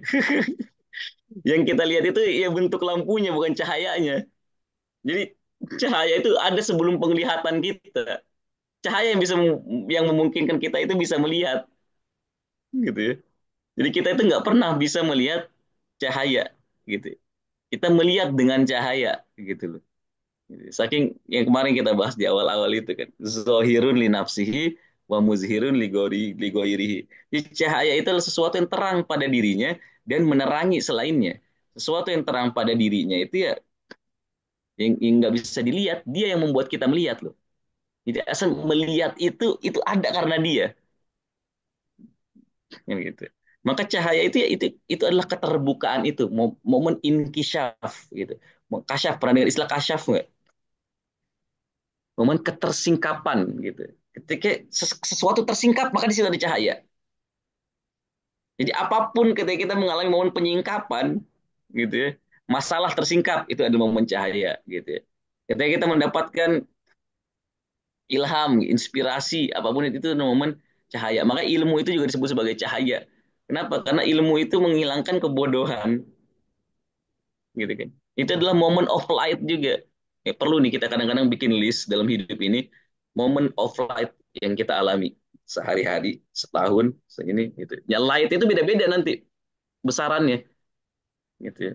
Jadi ada light of the year, gitu ya. Ada cahaya tahun ini, gitu ya. Ada light of the day, gitu kan. Ada cahaya hari ini. Light of the year itu pasti beda tuh tingkatan intensitasnya dengan cahaya harian. Gitu kan. Ada cahaya-cahaya betul-betul emang jadi penyingkapan buat kita gitu. Luar biasa buat kita. Gitu kan. Nah inilah yang kita yang mungkin saya eh, menjadi keresahannya tadi Bu Rahmat itu ya, ini cahaya ini kita ini nggak bukan cahaya yang kita lihat dengan mata, emang bukan. Cahaya itu pada awalnya bahkan untuk alam materi pun bukan nggak pernah bisa kita, apalagi alam-alam yang lebih tinggi, karena cahaya itu tentang zohirun di nafsihi wa muzhirun di goirihi. Nah makanya berpindah dari kebiasaan buruk pun itu adalah momen cahaya. Makanya tadi kan faasbahu nadimin, ada orang-orang yang mengalami penyesalan, penyesalan itu adalah momen cahaya. Ketika kita menyesal dalam hidup ini gitu ya, itu berarti ada yang tersingkap buat kita. Bahaya jika orang tidak pernah menyesal dalam hidup ini. Dibiarin sedemikian rupa sama Tuhan gitu ya, istidroj namanya. Gitu. Sampai kita nggak ngerasa kalau kita nggak tahu. Kalau Ibu Umu atau siapa kemarin itu yang sempat ngebahas surat Al-Kahfi ayat terakhir gitu. Wahum yuhsibuna annahum yuhsinuna sun'a. Gitu. Ketika kita mengira bahwa kita sedang melakukan suatu kebaikan, padahal kita melakukan kerusakan. Wah ini momen bahaya, ini. Momen kegelapan ini.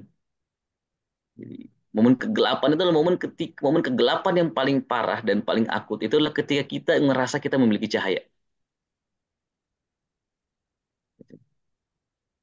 Padahal itu bukan cahaya, itu bukan nur, tapi itu nar. Gitu ya. Bedanya nur sama nar itu cuma antara alif dan waw. Tapi yang satu menerangi, yang satu membakar gitu. Ya, apapun itu bisa berubah menjadi nar buat kita. Gitu kan. Nah, ketika kita mengalami momen-momen berubah menjadi lebih baik, gitu ya. Apapun itu, gitu ya. Apapun itu. Ketika kita merasa dan kita meyakini ini adalah kebaikan dan kita berubah menjadi menuju kebaikan itu adalah momen kita mengalami proses bercahaya itu. Cuma memang jangan cepat-cepat berhenti pada versi kebaikan gitu. Yang boleh jadi yang kita anggap baik itu ya, asa antuhibbu syai'an wa huwa kurhun lakum wa asa antukrihu syai'an wa huwa khairun lakum. Jadi boleh jadi kamu menyukai sesuatu padahal itu keburukan buat kamu. Dan boleh jadi kamu membenci sesuatu padahal itu adalah kebaikan untuk dirimu. Jadi kita terus minta cahaya dari Allah Subhanahu wa taala gitu ya. Mudah-mudahan gitu kan setiap momen dalam kehidupan kita itu tidak menjadi momen stop. Nah, ketika kita stop gitu ya, cahaya itu kemudian menjadi kegelapan buat kita. Gimana? Boleh Bu, Ada ini mau ada diskusi ada lanjut. tambahan lagi sepertinya. Iya sih, udah mau tanya juga. Assalamualaikum warahmatullahi wabarakatuh. Oh, Waalaikumsalam. Ya, Waalaikumsalam. gimana Pak kabarnya Pak? Alhamdulillah baik, Guru.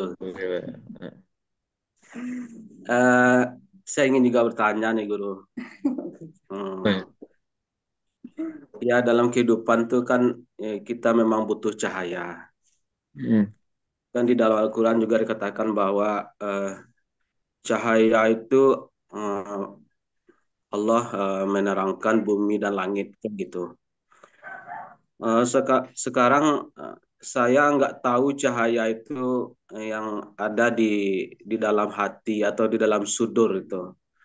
Hmm. Bagaimana kita nggak tahu dengan cara itu dan bagaimana pula kita mengawasinya cahaya itu. Sedangkan saya nggak tahu cahaya itu apa gitu kan.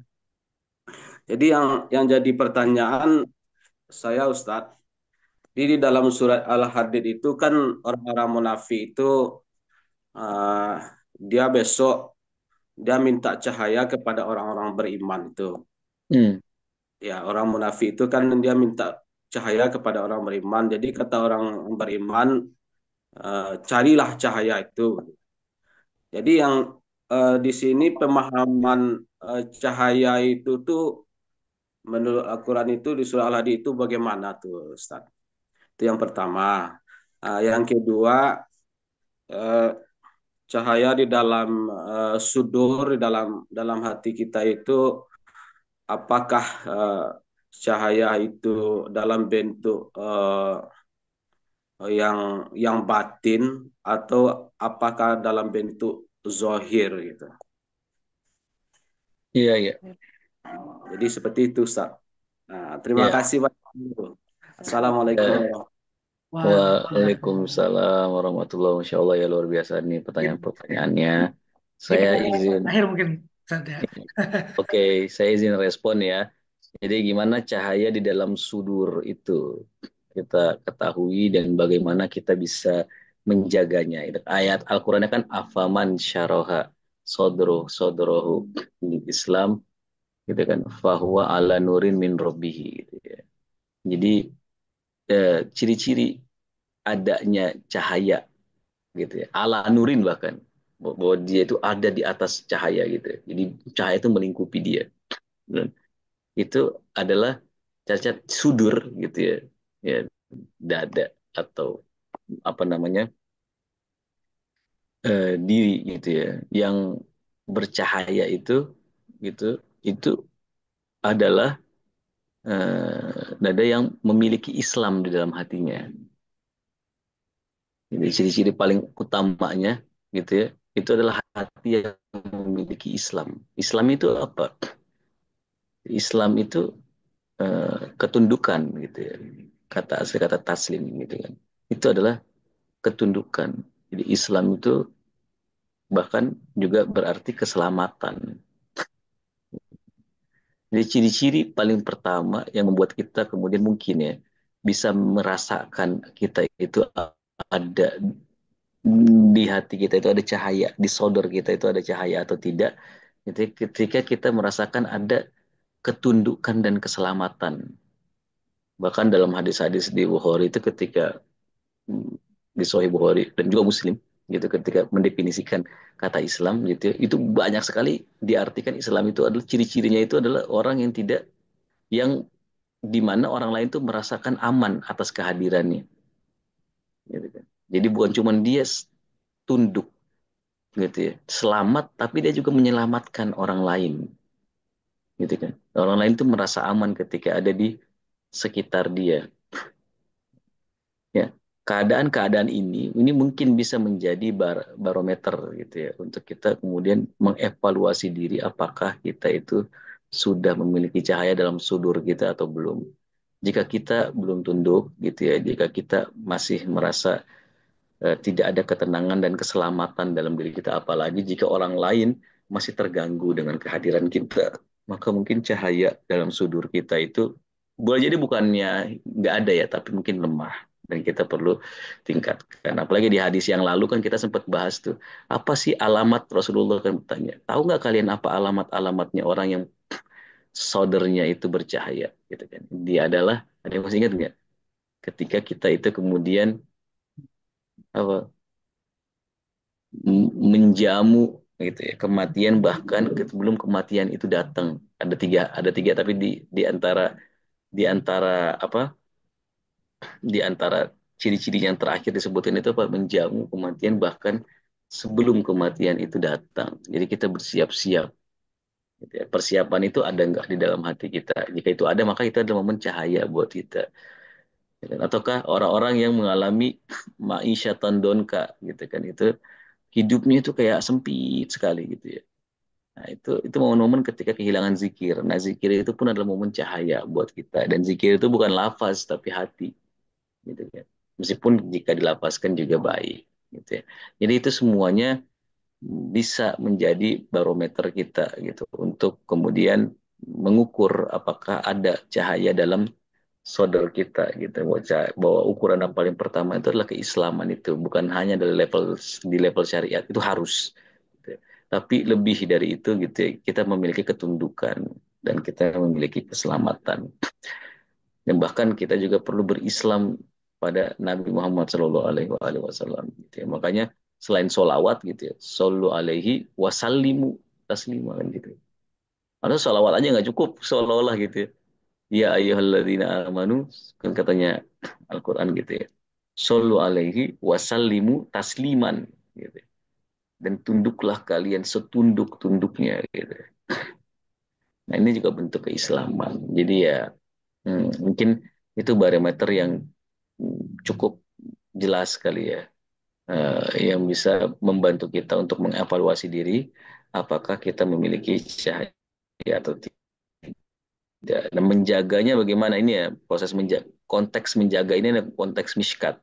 Makanya itu kemudian kenapa ada namanya syariat gitu ya. Jadi ketika kita mau masuk dalam dunia esoterik gitu ya, jangan sampai kita keluar. Dan jadi syariat itu seperti miskat yang kokoh untuk hakikat gitu. Jadi orang ketika sudah masuk dalam dunia hakikat kemudian meninggalkan syariatnya itu keliru gitu ya. Itu seperti kita punya kobaran api yang besar gitu ya, tapi tidak ada pelindungnya, sama aja bohong gitu. Akhirnya cepat hilang tuh kobaran apinya. Maka kobaran api, kobaran pelitanya itu harus dijaga gitu kan. Kenapa? Karena perjalanan kita ini seperti perjalanan di padang pasir yang penuh dengan badai dan malam hari yang gelap gitu kan. Nah, ini lampu ini harus kita jaga sampai akhir perjalanan kita. Gitu. Kalau misalkan apinya terlalu besar sementara miskatnya itu kecil, rapuh, gitu kan, maka api itu tidak bisa nyala. Nah, menjaganya itu level paling awalnya itu adalah dengan syariat itu. Jadi bagaimana kita tetap melaksanakan yang wajib-wajib ini. Jangan sampai kita tinggal. Itu akan menjadi miskat yang kokoh buat kita. Sambil pelan-pelan kemudian kita masuk di level yang lebih batin gitu ya. Jadi jangan sampai bolong, jadi miskatnya itu jangan sampai bolong dengan hasut, jangan sampai bolong dengan ria, jangan sampai bolong dengan apa lagi gitu ya, ketidakjujuran gitu kan. Itu level berikutnya tuh. Jadi miskat kita harus makin tebal lagi. Jadi gimana cara menjaganya? Itu sama dengan menjaga miskat itu gitu loh. Ya kan? Jadi dengan menjaga pelita itu dari level yang paling syariat sampai ke level yang paling paling batin nantinya. Ya. Nah, cahayanya ahli surga itu gimana? Ya itu kita sebetulnya itu sempat kita bahas. Kita nggak tahu cahayanya apa. Yang jelas dalam penuturannya Al-Quran itu ya, yang paling dibutuhkan orang-orang munafik kelak itu adalah cahaya. Jadi semua itu tentang cahaya. Jadi cahaya itu bukan harga. Yang akan tampak di hari akhir itu adalah nilai. Yang paling bernilai itu adalah cahaya. Bahkan rebutan cahaya gitu. Kalau bahasa analoginya Al-Quran, mereka itu berjalan di tengah kegelapan. Setiap kali ada petir, mereka berjalan. Setiap kali petir itu hilang, kilat, sorry bukan petir. Kalau petir, kilat. Kilat yang benar ya. Kalau petir itu yang geledek ya. Heeh. Jadi setiap kali ada ini, setiap kali ada kilat mereka jalan. Tapi kan kilatnya selalu datang. Jangan sampai cahaya hidup kita kayak gitu. Oh perjalanan ini panjang. Dan pasti, tapi kita cuma mau mengandalkan kilat doang. Kilat itu sedikit-sedikit. Nah cahayanya orang munafik itu kayak gitu. Jadi orang-orang yang rebutan cahaya gitu. Kenapa? Karena di dalam dirinya itu tidak ada sinar. Akhirnya harus harus apa? Akhirnya harus minta-minta sama apa yang ada di luar dirinya. Gitu loh. Makanya kenapa doanya orang ahli surga itu apa? Robbana, ini penukiran Al-Quran ya. Jadi orang-orang ahli surga itu kemudian doanya mereka itu apa? Robbana atmim lana nurona. Gitu ya. Ya Allah sempurnakanlah cahaya cahaya kami. Jadi bahkan mereka yang sudah punya cahaya pun pengen dirinya itu terus bercahaya lagi. Itu yang jadi apa? Kalau istilah di ayat cahaya nanti ada zaitnya, minyaknya ini ini nggak pernah habis-habis gitu. Nah, kalau orang munafik ini minyaknya habis. Orang musyrik ya, atau yang ada di pintu yang lain itu kan bahasanya Al-Quran itu kan seperti cuman kayak ada kayak pintu aja kan, batinuha wa zohiruha, yang batinnya ini penuh cahaya, yang batinnya ini penuh kegelapan gitu kan.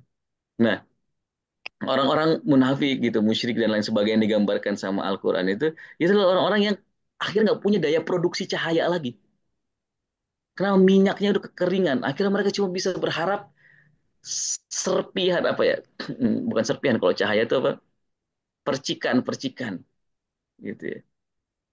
Ya, percikan bener gak sih? Ya Tuh. itulah. Iya, percikan-percikan cahaya dari ahli surga. Nah, sementara surga itu nggak punya concern gitu ya. Yang mereka pikirin itu bukan percikan, yang mereka pikirin itu ada zait itu, yang ya, cercahan. Betul, saya lihat di chat ini sekarang. Cercahan-cercahan cahaya. Saya tuh mau bilang itu tadi. Eh, Yang yang diminta sama mereka itu adalah apa? Mereka memiliki zait yang demikian murni gitu ya, yang sampai-sampai dia itu sudah bisa terbakar bahkan sebelum kena api. Walau lam tamsashu nar, itu istilah ayat nur ya. Wah, ada bahan-bahan yang bahkan nggak perlu api buat menyala. Wah, ini ini yang diminta Robbana atmim lana nurona waghfir lana innaka ala kulli syai'in qadir gitu ya. Ya mudah-mudahan responnya eh, bisa menjawab sebagian dari keresahan intelektual atau spiritual. Eh, ya. Saya kira itu aja yang bisa saya sampaikan.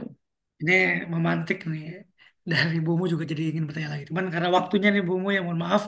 Tapi insya Allah nih karena pertanyaan-pertanyaan dari Bapak Ibu nih juga membuat kita menjadi lebih paham gitu ya. Kadang-kadang kan mungkin level pemahaman kita berbeda-beda gitu. Jadi pertanyaan-pertanyaan Bapak Ibu nih juga membantu, terutama saya ya, membantu saya juga untuk lebih memahami gitu apa yang Ustaz Hajar sudah sampaikan. Terkadang masih, waduh gimana ini gimana nih. Jadi terbantu lah puzzle-puzzle ini. Kadang-kadang kata Ustaz Hajar tadi bilang ya kita kajian ini puzzle ya. Kadang-kadang puzzle ini yang kita anggap ini apa namanya, puzzle-nya tuh kayak oh ini cocok nih, tapi ternyata kurang cocok gitu. Makanya nanti minggu depan insya Allah kita akan sesinya untuk question and answer ya Ustaz Azir ya, minggu depan. Oh iya iya, boleh boleh boleh boleh. Jadi mungkin selama seminggu ini mungkin dibuka-buka lagi eh, PDF-nya yang sudah dikirimkan atau mungkin kajian-kajiannya. Nanti kita kumpulkan pertanyaan-pertanyaannya supaya nanti lebih jelas lagi. eh, Ada setiap 4 hari. pertemuan ya? Ya. Ini sudah pertemuan keempat Pak. Oh iya iya, benar-benar cocok cocok. Nanti mungkin setiap 4 kali pertemuan nanti kita coba ini ya question and answer dari Bapak Ibu semua. Mudah-mudahan membantu memantik juga nih untuk Ustaz Azil mengeluarkan apa yang sebelumnya mungkin tidak dikeluarkan gitu. Jadi nanti kita coba ini ya Bu Umu juga mungkin nanti bisa mungkin eh, dikumpulkan pertanyaan-pertanyaannya, nanti mungkin akan diserahkan ke Ustaz Hazir untuk mungkin di lebih dari pertanyaan-pertanyaan itu mungkin ada yang sama, mungkin ada yang ini nanti coba diurutkan supaya sesuai dengan ininya. Insya Allah minggu depan hari Sabtu untuk question and answer Ai Cahaya, hari Minggunya untuk question and answer Al-Fatihah, soal Al-Fatihah itu minggu depan. Mungkin itu saja, Ustaz Azil ya. Mohon maaf ini 1 menit lewat dari jadwal. Mudah-mudahan tidak inilah karena ini kebaikan ya Ustaz ya. Mudah-mudahan Bapak Ibu juga ikhlas ya dengan kelebihan waktunya ini. Insya Allah kita ketemu lagi besok hari di hari Minggu tentang kontemplasi eh, surat Al-Fatihah. Nah, mungkin nanti selama seminggu ke depan coba dikaji lagi, diulang-ulang kembali dan mulai ditemukan pertanyaan-pertanyaan yang mungkin masih mengganjal, yang mungkin masih belum paham supaya lebih benderang lagi eh, ilmu yang didapatkan. Sekian mungkin dari saya, Seth. Terima kasih banyak. Jazakallah khairan kasiran. Semoga Ustaz Najil selalu sehat. Semoga Bapak Ibu juga semua di sini selalu sehat. Insya Allah kita ketemu lagi minggu depan. Mari kita, minggu depan lagi besok ya. Insya Allah kita ketemu lagi besok eh, dengan kajian kontemplasi Al-Fatihah. Terima kasih banyak. Kita tutup kajian kita pada pagi hari ini dengan mengucapkan hamdalah bersama-sama.